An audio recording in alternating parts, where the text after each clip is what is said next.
Hi, my name's Tom, welcome back to my channel and to another episode of Politix, my series in which we take a look at Netflix, politics and the point at which the two meet. Today I'm going to slightly stretch the usual Netflix originals only focus of this series in order to take a look at Michael Schur's The Good Place. In today's video I'm exclusively going to focus on season 1 of the show.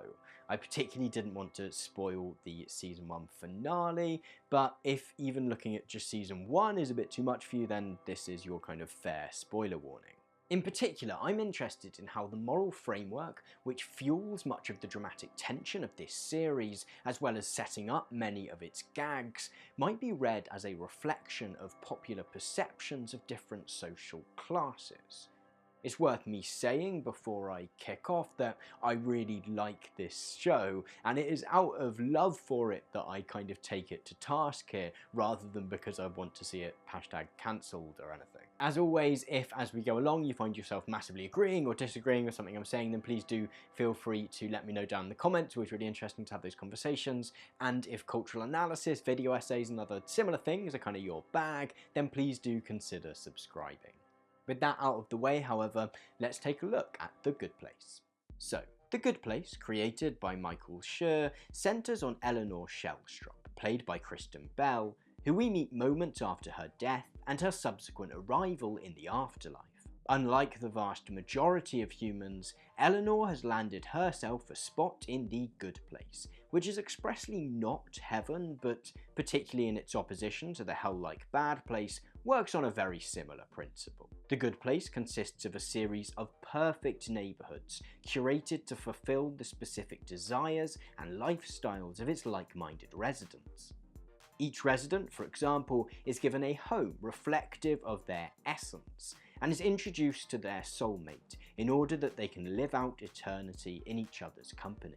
Very soon, however, we learn that the Eleanor Shelstrop that we have been introduced to is not the human rights lawyer and activist that Michael, the angel-like curator of this particular Good Place neighbourhood, thinks she is, but in fact a significantly less virtuous ex-telephone salesperson whose life was characterised by narcissism and deceit. In short, within the premise of the show, she should not be in the Good Place. After debating revealing this error to Michael and thus sending Eleanor to eternal torture in the Bad Place, Eleanor's soulmate Chidi, played by William Jackson Harper, agrees to tutor her in ethics to make her a better person, partly in order that she might not be found out, but also that she might be more deserving of her spot in the Good Place. Along the way, we also meet Eleanor's neighbours, the incredibly wealthy philanthropist Tahani, played by Jamila Jamil, and the silent Buddhist monk Jianyu, played by Manny Jacinto, who, it turns out, has also ended up in the Good Place by accident and is actually Jason Mendoza, a somewhat simple-minded amateur DJ from Florida. Thematically then, The Good Place presents us with an explicitly moral inquiry. Can bad people become good? And what does it mean to be a morally good person anyway? In today's video, I'm not going to spend too much time discussing the show's treatment of ethics as either an academic or lived pursuit. I think this has been covered really well elsewhere, and frankly, ethics is not my specialism. Instead, I'm interested in considering what The Good Place might reveal about our tendency to conflate morality with social class, and our tendency to consider those of lower social classes to be somehow inherently more morally suspect. So let's begin by taking a brief look at the moral framework which The Good Place presents us with. Because, however much they might often hide in the background of a text, most narrative texts operate within some kind of moral framework. Indeed, in The Writer's Journey, Christopher Vogler suggests that moral dilemmas that test the hero's beliefs and character, and invite us to measure our own behaviour against that of the players in the drama, are central to any good story. Generally speaking, we like seeing characters wrestle with questions of what is right and wrong. Nevertheless, The Good Place is somewhat unique in that it presents us with a fairly blunt thesis statement as to what actions are considered morally good and morally bad within this fictional universe in the very first episode. And by taking a look at Michael's orientation presentation, I think we can make some interesting observations. For while some extreme cases are largely inarguable, ending slavery or committing genocide, for example, being pretty clearly good and bad actions respectively, many of the others are, perhaps unsurprisingly, more contestable. Supposedly virtuous actions include planting a baobab tree in Madagascar, and politely tolerating a stranger recounting a New York article at a cocktail party, while immorality is assigned to actions such as buying a trashy magazine, using the term bro code, ruining opera with boorish behaviour, and revving a motorcycle. In short, the majority of the actions which are considered moral are ones which are only available to, or which we are likely to associate with, the middle and upper classes. In contrast, those actions which are deemed immoral are those we are likely to associate with working class people. And yes, we have to acknowledge that placing buying a trashy magazine alongside committing sexual harassment is very clearly a joke here. Yet, I don't think that precludes us from asking why that joke works. Because my argument would be that this joke does not operate on the basis that we will find the attribution of immorality to the buying of trashy magazines as a ridiculous suggestion. Instead, it operates on the fact that that idea might ring true. That we might, in fact, view buying a trashy magazine as a bad action. The moral framework which decides whether one gains entrance to the good place or not then is not only inherently classist, it is also classist in a way that reflects the manner in which we often conflate morality and social class in the real world. In order to explore this notion further, it's worth first taking a little step back to consider how class is both sustained and operates in contemporary society. Because the very fact that we associate certain actions with certain social classes suggests that there is more to class than simply how much money one has. At a very basic level, for example, how one speaks and how one conducts oneself is often very telling of what social class one belongs to. Take Tahani and Jason. Despite sharing a mansion in the afterlife, their mannerisms and accents clearly mark them out as being of different social classes. Now, such surface level attributes are fairly benign.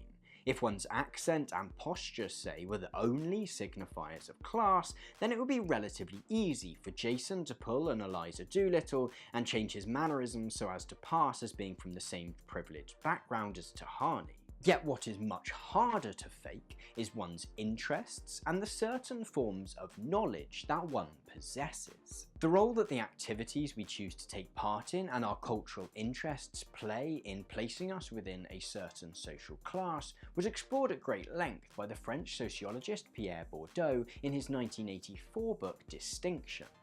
Following 5 years of empirical research, he argued that there was a socially recognised hierarchy of the arts, which corresponds to a social hierarchy of the consumers.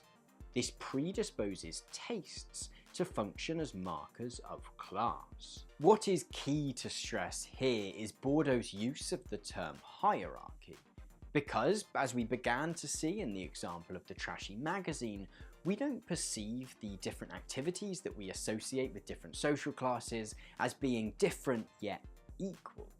Instead, the self-sustaining hegemonic manner through which class divisions are reproduced in our society encourages us to consider the activities that we associate with the more privileged classes as being in some way intrinsically more worthwhile and virtuous than those we associate with the working class. This comes directly into play in episode 6 of The Good Place, during which Tahani, Jason, and Chidi go to the spa.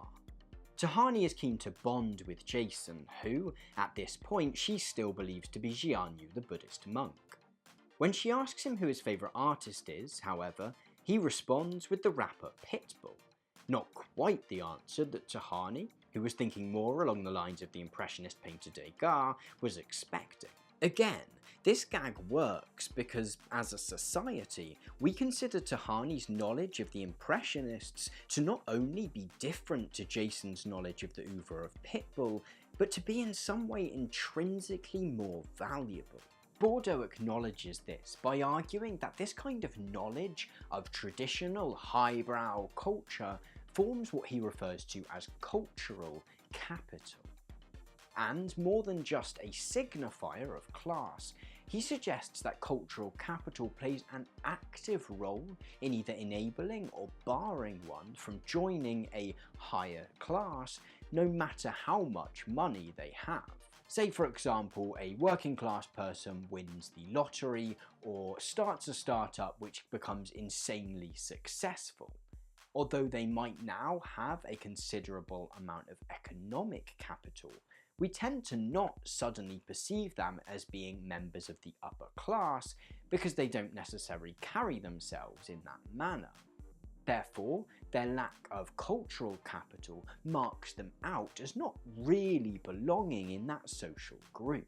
And in a similar way, within the afterlife that The Good Place presents us with, everything is free.